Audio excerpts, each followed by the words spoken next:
শুভ দুপুর বন্ধুরা, সবাই কেমন আছেন?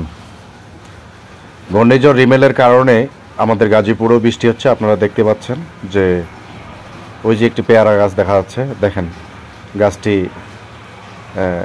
বাতাসে কীরকম দোলতেছে। আসলে এটি আবাসিক এলাকা হওয়ার কারণে এত বেশি বোঝা যাচ্ছে না। বাতাস কিন্তু ভালোই আছে মোটামুটি, আর বৃষ্টি পড়তেছে।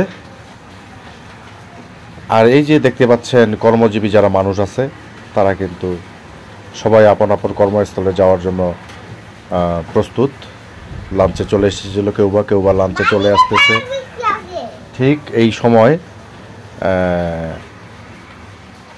সবাই আবার যার যার কর্মস্থলে ফিরে যাচ্ছেন এবং দুপুরে লাঞ্চ খেতে আসতেছেন। তো যাই হোক, এই কর্মজীবী মানুষদেরকে আমি স্যালুট জানাই। আমিও একজন কর্মযোদ্ধা। আল্লাহ ঘূর্ণিঝড় রিমেলের হাত থেকে সবাইকে রক্ষা করুক। রিমেল সব আমিন।